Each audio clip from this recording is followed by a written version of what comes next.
Hello and welcome to today's episode of Pause, Stop, Reset. I am joined by a good friend of mine, an amazing individual who I know has been through incredible things, done incredible things, so much in fact that it's hard to believe. From being a yoga teacher at one end to being on national television, running a media company, and so much more besides. This man is somebody I can't wait to introduce to you and also talk to like I'm going to in this conversation. His name is Carlos Anaya. Carlos, welcome to the show. Oh, thank you for having me from Miami. I send you a big hug. Hola, hola, hola.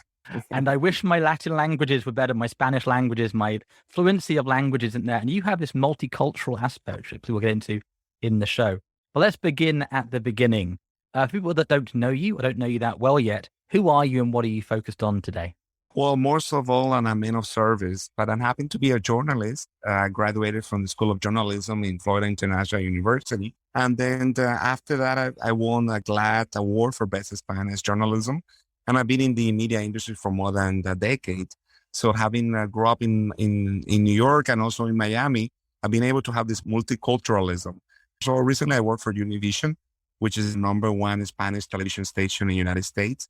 And it reaches more than 100 million viewers just in the United States. So for me, it's a privilege and a pleasure to work in the number one Spanish market. Yeah, and I love that you bring that to this conversation. I remember going with you in New York to one of these events, and I was blown away. There's a company like as big as Amazon, but you never know about it if you weren't inside that community, which sort of sounds crazy, right? We do live in our bubbles sometimes. So I'm really curious, given everything you've been through, as you touch on, if you're listening to Carlos here today, he's been around doing really cool things, making big impact for some time. What are the biggest shifts and resets you've had to get through and been through to bring you into where you are today? I think that is such an important question to be able to reset and to start again, to pause and to really reinvent yourself. As you know, during the pandemic, nothing is solid. And it's about for us to start thinking that we have to think outside the box. So the idea of, I love the three concepts: pause, stop, and reset. Anything that worked before perhaps doesn't work today and perhaps doesn't work tomorrow. So the hardest part is to really adapt to the changes. And that's the most important thing as an entrepreneur, as a person, as a business owner, is that you have to pause, stop, and reset. And that is one of the greatest values that an entrepreneur can start this day in any company, in any profession, is the ability to pause, stop, and reset. I believe so. I really think so. And if you look back on your life, Carlos, when you were a boy to where you are now, what are sort of the shifts and transformations you've been through? What a great question. The idea that as we grow as humans and also as spiritual beings having this human experience, what I knew as a fact, perhaps today is not a fact. And I had to change my concept of thinking that I knew it all. In fact, every life experience leads you to another words of wisdom. And that's what I think I'm learning, to be able to process see the gift and the value of the experiences that we have. So let me give you an example. Perhaps when I was in college, I thought that I knew it all and I was going to get this full-time job and I was going to have this VIP position, my first job. But in fact, my first job was a waiter. And then I went up as a reporter. Then I became an anchor. But it took a process to develop there. But the most interesting part is that when I was working as a waiter in New York City, I met a producer there who gave me my first gig in television. So one thing led to the other one. And perhaps there's not a vertical line to find solutions, but it was kind of interesting that I was at the right moment, at the right time. And the producer said, look, I like your personality. Let's have you on television. And I got my first gig in New York City working as a waiter in a restaurant. Now, I've known you for a long time. I didn't know that. It's like one of those bits that you missed the story. And were you trying to get into the career, into the industry at that time? Or was it sort of an out of the blue thing? Well, Miami was a small market for me. So I went to School of Journalism. Then I studied in Miami. I worked for several Spanish television stations. But then when I went to New York, it was a bigger league. So I started working as a waiter. And it was part of starting from zero. I mean, having a background already in journalism and production didn't give me. New York is a different market, it's a tough market. Yeah. So this is the aspect of being humble and being able to open to the possibilities. And that's exactly what I did. I was open and I was a man of service, and the right person came at the right time. Then I became a reporter for Azteca America. Then after that, I won a story for Best Spanish Journalism, I did a story about this transsexual living in Argentina, Maria Belén. And that story made headlines because I was able to win the GLAD, which is a very prestigious award. And I was there with Betty LaBelle, Jennifer Hudson, Tom Ford. So imagine this Latino receiving an award in mainstream media for best Spanish journalism. So without a doubt, it was a perfect sample of pause, stop, and reset. Thank you. I'll ask you a question that's a bit more personal, if I may, which is, given you touched on this aspect of, let's call it the sexuality, this aspect of being around the GLAD Awards, has that something you've seen shift and reset over the last few decades in the industry? I know it's still going through transformations itself. Is that something that you've sort of watched happen? Yes, I think the LGBT, the gay, lesbian, bisexual, and transgender community is showing a lot of visibility. It was a community that was undervalued. And I think the gender expression not only come as gay and straight or bisexual. I think this gender expression and this community has so many gifts and so many talents and is about to really showcase into mainstream media. So being a gay Latino living in a multicultural world has been an asset for me because I think cultural diversity creates profit. And I think the cultural diversity in terms of language, in terms of texture, and in terms of bringing different angles to a story is what makes me more well-rounded in so many aspects. So coming to a community that has been mistreated has given us so much gifts in the aspects of creation and creativity. What a blessing to be in this LGBT community and be able to use this microphone as a way of expressing into a bigger platform. I also love how you've been a bridge for the Hispanic culture as well, which I've always believed is such a rich, powerful, deep culture. And yet, strangely, in America, often it was seen very superficially understood. And I've watched how you've been a champion of that for so long as well. Yes, yes. And Latinos, as you know, 54 million Latinos live only in the United States is the number one Spanish market. And it is a huge platform to reach, to speak the language, to speak from the heart, to understand the dynamic and what is behind it as we become, we are at the upfront of what Univision brings to the table. Any company that wants to invest should invest in the Latino market that is rich in culture, that is rich in language, that has so many avenues, that loves, that has family values, that creates in the idea of discipline. So without a doubt, reaching the Hispanic market is an asset to any company. I love it. And we should talk more. One of our previous guests, Craig, has a company deep in Latin America around customer service. And it's again interesting how we get into these silos, these bubbles of what we know, the towns we live in, the world we live in, and we forget how big and rich that culture. I love that quote you shared about that rich culture, diversity, giving those profits, giving that creativity being harnessed. I'm going to go back to your younger self for a second. If we think back to the younger you, were you always like this? So able to communicate from the heart as you touch on? Maybe there are lessons you wish you could have given your younger self. I'm just curious what they would be and why. I knew that if I would have known that emotional intelligence was something that was, you should have a career. People should take some classes on emotional intelligence, how to deal with my emotions and how to be able to translate that into my career has been a great asset.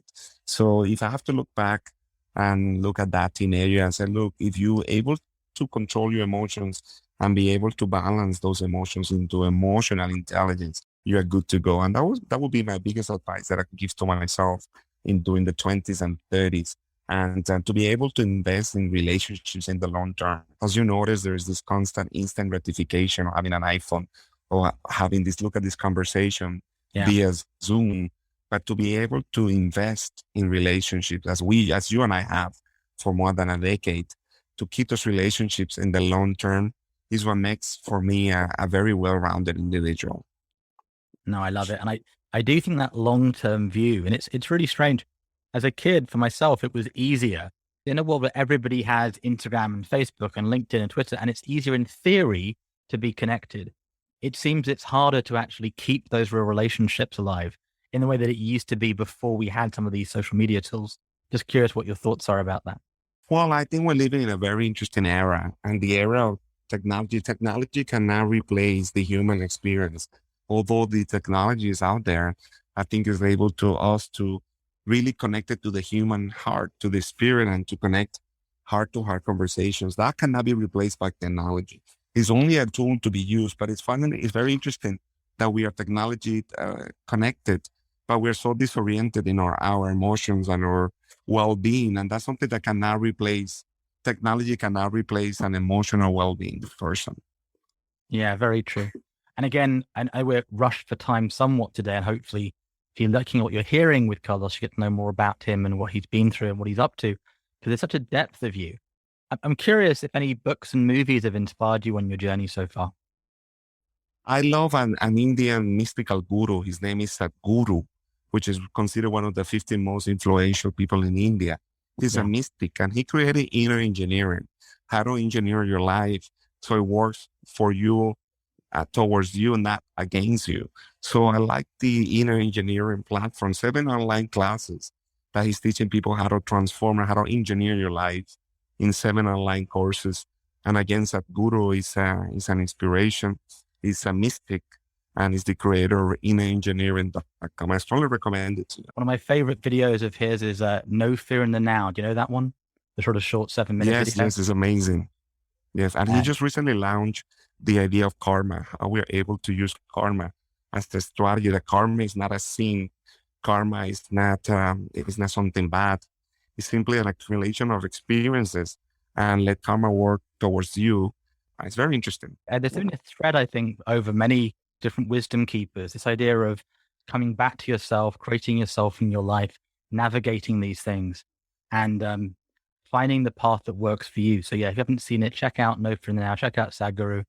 There are lots of these people out there. And I'm curious, when you've been going through your resets, both the good times, the challenging times, prior to you studying this stuff, because you didn't, when did you come across this work? About 10 years ago, 5 years ago? When did you start going so deep down sort of the meditation side? Well, I think that the journey of self-evaluation and observation is a vertical line. It's not a horizontal line. So through my experiences, also my life experiences, and going through a divorce, my mom having cancer, being a cancer survivor, experiencing also financial difficulties, and I would call it a spiritual bankruptcy. There is lessons to be learned. And instead of me becoming a victim of the circumstances, why not using those experiences and use that towards the advantage of learning the lessons so I could be a wiser person. And that is the metaphor in every life experiences, that instead of me becoming the victim of the circumstances, let me become the master of my circumstances. So for every breakdown, there's a breakthrough. I might lose a strike, but not the whole game in life. And that's what it's all about. I might lose one strike, two strikes, but not the game of life, because life itself is a marathon and you have to train for it. And I think every person should train life as a marathon, use it as a marathon for us to practice the tools and to be able to become wiser in our decisions and learn from other people's mistakes. So we don't make those mistakes, but we learn from them, and to use the experiences as a gift, because life is a gift. Just to be able to breathe, it is a gift. Nothing guarantees that tomorrow I'll be able to breathe, and we take it so much for granted. The idea that we're breathing is just really another gratitude aspect, that we take so many things for granted. But life is so fast and it's so precious that will be a way. One day, you and I will take that last breath, but at least it was all worth it. I know for me, people have helped a lot. I remember meeting you in New York, and it's still a really vivid memory for me, those interactions. And I'm curious, when you've been going through these resets, what's helped you through them? How do you navigate them when you're going through? And I really feel for you with what you touched on with, the divorce, with the mother's cancer, these things. These are not small things. And I get that they have helped shape into who you are. But I'm curious, during those processes, what helped you through them? I think having a faith, having a spiritual muscle that we develop through patience, through the act of forgiveness, through the act of trusting, there has to be an act of faith that the better days will come. And that's what keeps me going. That perhaps it's a rainy day today. Perhaps it's a day of healing. Tomorrow is a day of happiness. But every day is an experience for me to learn and to be able to transform those experiences into something productive. The idea of becoming wiser is what keeps me holding in there. And I know we all have difficult times. I mean, we all sometimes want to give up, but giving up is not an option. I think a person that is able to transform those experiences, those painful experiences, is what makes a person successful. Yes, you need to have a career, you need to have something to, you need to be responsible in your finances and your emotional needs. But a successful person for me is someone that is able to transform their pain into something productive, something that you and I are basically examples of that. I find myself going, wow. And yeah, I really resonate with that. I like that a lot. I'm curious because you've been a student and a teacher of many different disciplines, different approaches over the years. For people listening in who are looking to make a shift, whether with their businesses, with their lives, what are some of your top suggestions for them? I think a discipline, there's no discipline, there's no structure, and there's no structure, there's no results. Nothing in this life is given by instant gratification. I think discipline is one of the most amazing characters that a person should have. Then I also like the idea of being able to have emotional intelligence, how to deal with my emotions in times of difficulty. That is another strategy that I recommend. And then to have the strategy. What is it that I want to have in my life? What is it I want to envision? And how do I get there? And also be surrounded by people that support your vision. They say that the person that has a vision has a lot of people behind it. And that is important to create a network that supports your vision.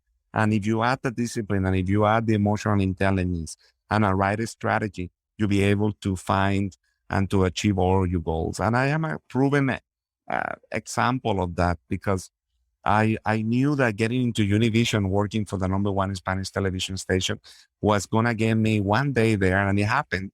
Now I work as a national contributor for wellness and emotional. I have an emotional segment there. Yeah, I call it vitamin for the soul, vitamina para el alma. And in vitamin for the soul, we give these tools to the audience to have the disciplines, to have the emotional awareness, to be able to have the strength in difficult times. And the pandemic gave us that hope. We gave hope to more than 54 million Latinos that were struggling during times of the pandemic. And I think it was a perfect sample how we showcase that there's hope. And we have thousands of letters of viewers that say, Carlos, you changed my life. And because you say the right words, I was there to listen. And one viewer said, look, Carlos, almost committed suicide. But after I saw you segment, you gave me some hope and strength. I mean, I get goosebumps even just to remember that incident. Yeah, and I know you don't say that lightly at all. I mean, you touched on some really great nuggets during this relatively short conversation, which again, I'm really enjoying and valuing. I'm curious if a listener got nothing else, what's the one takeaway you want like a week from now, a month from now? They're like, I heard Carlos on Pause Stop Reset, and he said, what's like the one takeaway they've got to have having heard you today? Leave a legacy. I think to pause, stop, and reset is to leave a legacy. The legacy of becoming a better person every day, and that we always have a choice. And if you didn't make it in your 20s, if you didn't make it in your 30s, if you didn't make it in your 40s, if you didn't make it in your 50s, you still have your 60s and 70s. There's always a chance. There's always another opportunity to wake up, to put a jeans and a t-shirt and move on.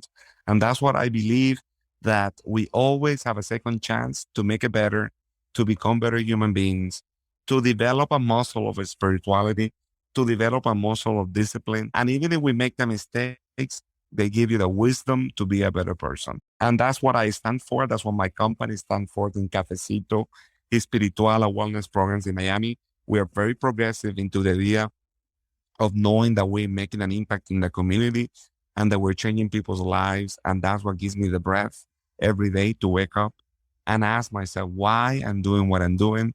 What is it that gives me the fuel and the vitamin for the soul? And I'm glad that Univision backs me up on that and believes in the vision and in the idea that we have to influence more than 54 million viewers in US. 54 million Hispanics. And I'm sure more around the world as well. I'm really interested. You brought up the cafecito and not think like cafecito espiritual. Is that okay? Pronunciation wise? Yes, cafecito espiritual. Let's have a cafecito espiritual. After our yoga classes, we used to take a cafecito, a coffee break. And then it became a cafecito because it was a spiritual gathering for all of us. And that's how my company was born, Cafecito Espiritual, which provides wellness programs and wellness campaigns to talk to the heart of the consumer. And that's what we're doing. We talk to the consumer in the heart level. and we develop soul-to-soul connections. And that's what these companies are looking after the pandemic, how to connect to a consumer that is fluent in spirituality and that is also fluent in a lifestyle that is to create a better living for everyone around. I love it and love the energy of what you're doing there. It's really creative. Check it out. And that leads on to a lovely sort of segue in many ways. I'm sure some people listening would love to learn more about you, what you do. What's the best way for them to connect with you, either sort of for personally learning more about your journey or seeing how you can help them explore the Hispanic universe? Yes, if you have an idea, if you have a project, if you have something that we could influence and touch other people's lives, you could also check cafecitoespiritual.com. You could also check on Instagram, Cafecito Espiritual, and let's create a movement. Let's create, let's be better every day. And again, we always have chances to make it better, to have the discipline, to have the emotional intelligence, to have the idea to believe in something bigger than ourselves. I think our mission has to be stronger and better, and it cannot be something small. I think every day we have to believe that there's something bigger out there for us to reach. And what a better way to do it with media partners such as Univision and friends as you that trust and believe in our mission. 100%. I've really enjoyed this. I can't believe we're already wrapping up for the show today. It's been a whirlwind short time together, but quite an intense and hopefully deep and meaningful time. I'm also present to the importance of learning different languages. And my missions, Carlos, is to get Pause.Reset out into all the languages globally over the next decade or faster. It should be simple, but the nuance there of these high context, low context languages, and really that movement aspect is so important. And that's why I think we're touching on something really valuable in what you shared today. This aspect of being grateful for each breath, focusing on that long term, focusing on really that discipline to master ourselves and become better humans, working from the heart and really connecting so we can help people day by day, moment by moment. Anything you want to say before we wrap up for today? Take a pause.reset. Yes, thank you for being amazing. And I love what you're doing. I think it's touching people's life, and let's learn from one another. And what a better way to connect than to create these masterpieces of podcasts, which I love. And there is one element that can never be replaced. And I love that idea from the book Warming the Stone Child from Clarissa Pescola Estes. No matter how much we've been beaten or mistreated or humiliated, or no matter how much we have been endured any type of pain or suffering, there's always a sparkle of light that no matter will transform that into a fire. And that one makes a person that has the cojones and the strength to survive, because I know as a fact that those people that have experienced the most injustice and the most difficult situations in life come out of the surface and become the greatest vision of the biggest vision they held about yourself. And for sure, that's one of you, Simon, which I strongly believe that you have that vision and that sparkle of light that will never go away. You're too kind of. You and I need to catch up in the UK or somewhere in the world soon. Now we can, as lockdown starts to ease. It has been a real pleasure to have you on this show today for Pause.Reset. And before you, my listener, leave the show and have a Pause.Reset yourselves, make sure you head to Apple Podcasts, subscribe, and share what you heard from Carlos today that touched you, that moved you, that inspired you.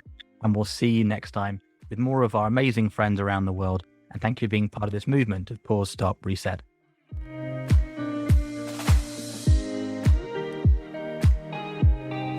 You've just heard a great podcast. Want to start your own? Email Jason at apodcastcompany.com.